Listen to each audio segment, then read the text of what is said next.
You got to get to this event, man. It's good. It was amazing. You absolutely have to come to the next Artisan Summit. This thing is amazing. This conference is amazing. From the aha moments to the takeaways. It's completely unreal. The people are great. Visit us anytime at stonecoatcountertops.com. And until next time, from the Artisan Summit, you got it! Stone Coat Countertops.com.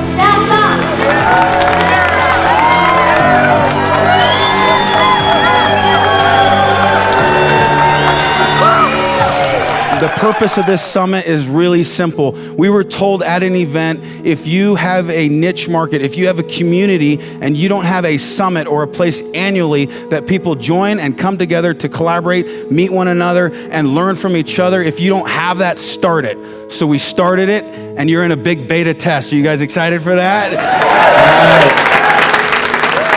All right. One thing can change your business. One little secret or one step forward can start that ball rolling. 2 to 3, it can be massive. And I believe in taking massive action. When you have an idea, don't sit on that idea. Don't go to your grave with that idea, but take action on it. And so those 2 to 3 things that you guys get out of this conference, it may not be from me. It may not be from the next speaker. It could be from any one of us, but write that down and don't let it just live in that notebook. I talked about the speakers who came. They're all very dear to my heart and I appreciate them, but all of us have common denominators. One, we wanted to be our own boss. We wanted to build our own life and we wanted to do it on our own terms. This is all plagiarized. I didn't make any of those words up. I believed other people that said it and I testify that it is true. You can build your own life, be your own boss on your own terms, but it's all at a cost of hard work, right? We have a mantra that we learned from one of my mentors, and it was work hard, play hard. Those are my boys right there. We have fun. And when we go river rafting, we believe in the 5 Ps. Prior planning prevents poor performance. But even though you practice and you learn and you prepare, the journey still isn't always easy. It can be really rough. I want to tell you about an experience that changed my family's life. I want to tell you about a time that we were prepared and we went down a trip called the Wild and Scenic section of the Rogue River. It's breathtaking. And I call it a really scenic ride with moments of extreme chaos because there's some rapids, right? And that's kind of like our life, right? We're going down and everything's good and then boom, you hit that rapid. And there was a rapid in particular that we came across. And rapids can be funny because when you hit them wrong with a boat, it's as if you slammed on the brakes, okay? And so we were approaching a rapid as a team, my boys and I, we were on this trip and our boat was balanced. I had 2 of my boys up front, both on a paddle, and one of my boys was in the middle, and he was in the middle because we would rotate and rest. So we were balanced, we had our life jackets, we had our helmets, but we hit this rapid, and this rapid was right next to a rock, and that rock caused a reversal. And a reversal is when, if you get caught in it as a human, it reverses you back into itself over and over again. They're really dangerous. Well, we hit this particular rapid and it was unexpected and it almost threw me out of the boat and I was holding on to one oar with all my might. But my son, who wasn't really locked into the boat at that time because he didn't have a paddle, didn't have his foot under the tube, he got ejected out of the boat face first, right into the rock area where the reversal rapid was. And immediately, as a father, you go into protective mode. Even though we prepared, how do I save my kid? He's in trouble. What do I do? And as I'm thinking these thoughts and gathering myself and pulling myself up, I'm drifting further and further from my son very quickly. Within seconds, I'm 50 yards away, and the rapids are so strong, and I have so many other rapids to navigate that I am completely not looking at because all I care about is when is my son going to pop up out of the water because he's disappeared, he's gone. So I'm looking for my boy and he's gone and my other 2 sons are yelling, Mitch, Mitch. They can't find their brother, he's gone. So all I could think was to scream, swim, swim. The top of my lungs and my son starts to swim. But my oldest boy, William, is the most obedient child that you'll ever meet. He's a very tough kid, very kind-hearted, amazing human being. When I screamed swim, he thought I was yelling at him to swim and jump in the water and save his little brother. And in midair, I screamed, no, not you, son. My other boy helps him back into the boat. And as my little boy Mitchie rescued swim himself, he's out of breath, he's exhausted. I get the oar out and I scream, grab the paddle. And with one arm, he grabs the paddle and it hyperextends because the current's still swift. And we pull him in the boat. And he was okay. You will be tried. You will be knocked down. You will feel as if you're drowning. Inevitably, whatever it is that is great or that you're trying to achieve, you will go through these things in business and life, in marriage and raising your family. You will be tested in all these things. We all know that. Well, why? What's your why? Why are you here? What are you doing? What is important to you? What is the end goal for you? Why is it that you do what you do? This is my why. My why is my family. My why is our community. My why is our employees. My why is my mother and my father. My why is why we're here right now. Your why has to be stronger than that current. People come to learn how to monetize. How do I monetize my business? How do I make it? How do I crush it? How do I build a business? How do I sell what I make? If your why isn't figured out, the monetization part doesn't count. You have to first know why it is you're doing what you're doing. Traditional marketing techniques, they still work. Traditional marketing still works, and we've used many techniques from mailers, home shows, craft shows, referrals, word of mouth, business cards, decals on our truck, yellow pages, teaching classes. All of these techniques are tested and tried and true, but how much do they cost per set of eyeballs on them? Sometimes we shotgun approach and we put up a billboard and everybody who drives by is somebody who may or may not see that billboard, but these are traditional techniques that still work, but sometimes they're so overpriced that as a new startup business, we can't afford those techniques. We can't afford that way to advertise. So we're here, a lot of you, how many are here to learn about modern marketing techniques? Raise your hand. If you aren't, just raise your hand because that's what you're going to learn, right? Modern marketing techniques. Okay, you can do a website, you can do a CRM or email list, marketing funnels, affiliate marketing, paid traffic, AdWords, AdSense, geofencing, YouTube, Instagram, Pinterest, Snapchat, Tumblr, live video, Craigslist, referral sites, Etsy, forums, blogs, collaboration, e-commerce, teaching online classes. Lots of opportunities, and I've probably only touched on a very, very small portion of that. But I have good news for you. If that's overwhelming to you, this is good news. None of it matters. None of it matters unless you make great stuff. You have to first make great stuff because nothing matters. See, the internet and the community of the world is so small now that if you don't make great stuff, people find out really quickly. Mark Cuban, he has a great quote. He says, if you're not better than everything else in your market, you're gonna get your blank kicked. Okay, I thought about that. What is my market? What is your market? Is your market local? Is it regional? Is it national? Is your market international? Is your market worldwide? Are you lucky enough to be intergalactic? What's your market? The good news is, no matter what your market is, the principles and the foundation is the same. These must be defined first, okay? What do you monetize? What's your product? What do you have that is the best in your market? What do you do? What is unique? What is it that you're an expert at? What is it that you spent your whole life learning or know really, really, really well? Where is your market? That has to be defined. Are you the best in your market? Are you the best? And if you're not the best, how do you become better? And if you are the best, how do you become better? It's really important to be humble and self-aware at that point. You have to know, am I the best? And never think you are. Always strive to get better. Sean Cannell, anybody know Sean Cannell? You guys know who he is? He's right back here. He is an unbelievable human being. I've literally gotten on my treadmill after work, start jogging at 5 because I got a bad hip, so I can only go 5. And I'm jogging or fast walking, whatever you call that. And I put on Sean Cannell's videos and I listen to what he's saying. And I've gained massive trust in what he says because I go back to my computer and I plug it in and it actually works. What he just told me to do for free, I go put it up on my computer, plug it in, and try what he said to do. Hi, Bubba. Oh, thumbs up, Bubba. Right on, man.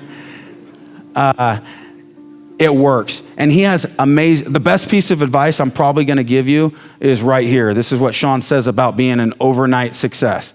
Overnight success takes 10 years. If you think about it and you reverse engineer what you're good at now, it started at least 10 years ago. And you worked and you worked and you worked. We learned no matter who we worked for, whether they were super, super picky and super hard to please, or whether they were the nicest person in the world, I wasn't gonna leave that job until they were 100% happy. Knowing you may lose some money on a job, working way longer on it than you ever planned, but that referral and that customer service and the way that that customer feels about you is so important. And when we went to home shows, what did I learn? I learned, and this is huge because this translates from a local level all the way to international. We learned about feedback. We watched our customers come through a home show. See, I made really cool samples of Stone Coat Countertop product. I knew I could make stuff that looked really similar to natural stone at a much better price point. I set up a booth. I built some cabinets as a display. We did a really cool curvature on our showpiece. We had samples in the background. We put light on it, and people were walking right past our booth. My dad, he says, you know, they're walking by and they think that you are just a granite guy. They think it's granite. See, I have a lot of experience in granite. That was my background. He goes, you need to make a sign. And the sign needs to say, this isn't granite. This is not granite. I go, that ain't gonna work, Dad. He goes, no, make the sign. And when they walk by, just tell them, this isn't granite, and point at the sign, because if it's on a sign, it's gotta be true, right? So we started doing that. We also did something called a video. I knew that those jobs that I did in 2006 and on, I knew that if I created a video and I burned that video on a DVD and I showed up to a bid and I gave that DVD to a customer and I said, hey, here's some stuff that I've already made. And on that DVD is testimonials and it's projects and it even has customers, because my customers love me so much. They said, put my phone number. Anybody can call me about you. We'd publish their phone number and they would call them. Hey, how is Mike? Is that real? Is that job, like, are you happy? And I realized if I played that DVD at a home show, the power of that video clogged my booth beyond belief. And we would fill up an entire year off of one little show by playing our video and by certain principles. First was the price. I call it, you cannot be a prima donna on your price. Your price point has to be right, and the market will dictate that price point by listening to customer feedback. If your customers walk away, I think your price is too high. If you are overbooking yourself beyond belief, I think your price is too low. After the price was confirmed, the calendar. You see, at a home show, we would post our calendar. The calendar is important because it creates a sense of urgency. And then our DVD came into play. Whatever it is that you make, you're not gonna do a DVD anymore, right? That's silly. But whatever it is that you make, it has to be able to translate to your customer.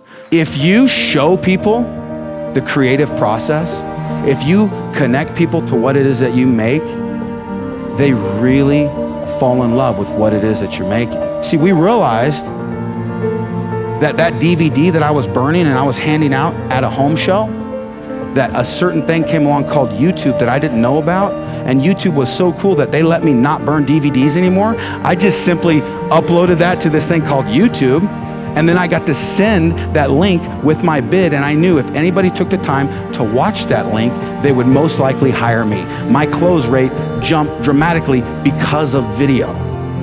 People say, well, I don't have a YouTube channel, I don't. Pull your cell phone out, because you got it in your pocket, put it up on tape it and film yourself making something and put that up and show people what you can make, and they're gonna be like, are you kidding me? You made that?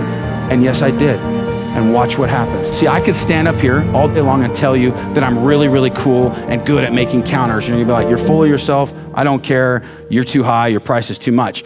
But if I show you instead of tell you, that's the power. I can't tell you how many things that we have sold quickly because of a horrible video. They don't have to be good. You have 8 seconds. 8 seconds. Any bull riders? 8 seconds. 8 seconds is a long time when you're on a bull, but when people are scrolling, you gotta stop the scroll, right? You got serious little amounts of time to stop the scroll. I was told by people a lot smarter than me that the average attention span of a goldfish is about 9 seconds. The average attention span of people in 2019 is now less than 8 seconds. Human beings have less of an attention span than goldfish. So what you do had better stop the scroll, right? I realized that everything that I needed to say needed to be said and not one extra word. I had such a bad habit of standing and blabbing. I realized if I could just say what needed to be said and cut the fat, that people would listen longer.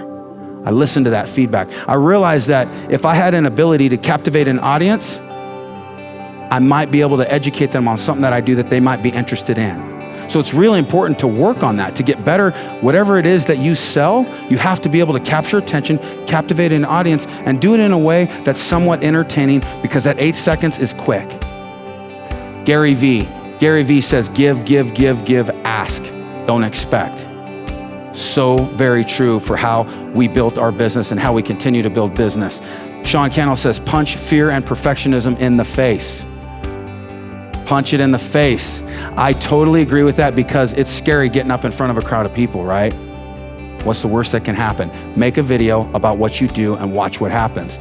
Double down on your strengths. I really suck at spelling. Without that little red squiggly line underneath the words, I'd be in even more trouble. But even with that, people are like, dude, you can't spell. I realize I'm probably not going to be an English teacher, but I really am good at making stuff. So I started making more stuff. I doubled down on what I'm good at. I didn't focus on what I'm bad at. That's some advice that I believe in. I realized that reviews equals rank. That's why we take Google reviews, Facebook reviews, any review that is on our comments. People that talk about our company have made the world into a small community. Sally can look over the picket fence and look into my backyard because Joe talked about his interaction with Stone Coat Countertops.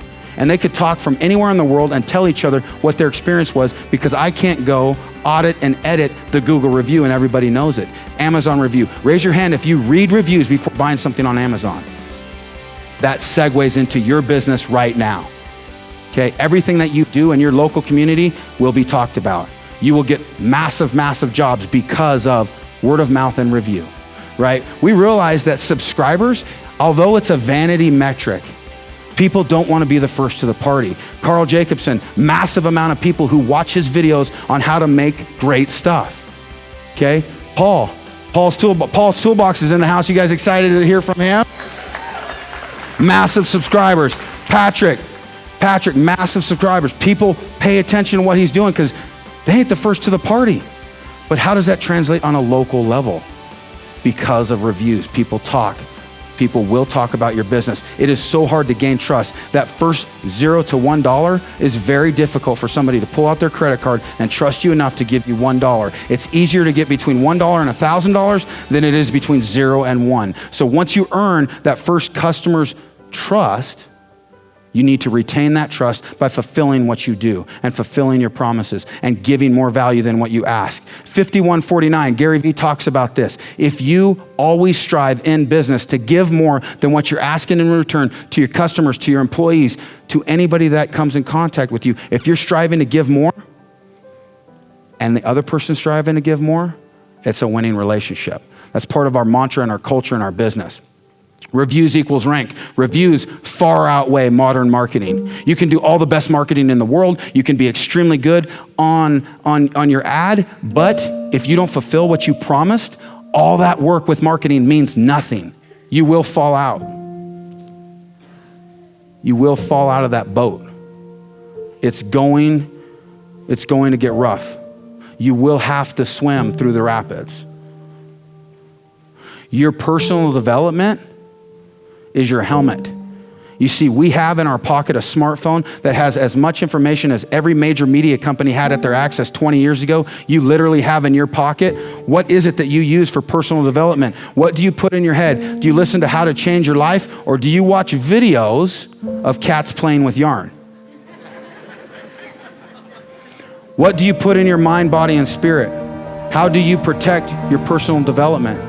You see, we realize that positivity is our life jacket. The reason we don't go negative is because your life jacket will bring you to the top. It'll rise you from the trash. It will bring you from the rapids and the turbulence up and save your life. Because if you stay down below in the negativity, you're gonna drown because there's too much of it, right?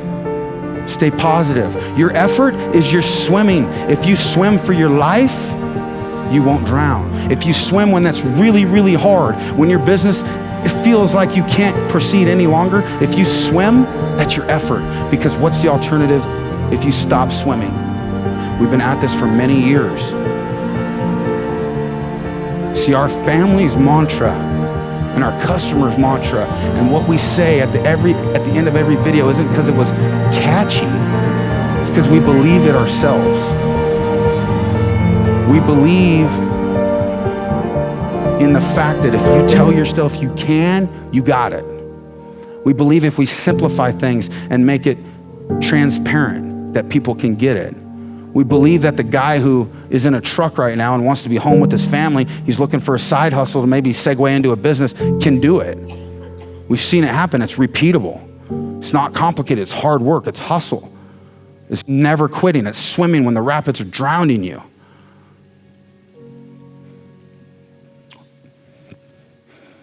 From the bottom of our heart, we mean that. And I want to thank you guys for coming. And from Stone Coat Countertops, you got this.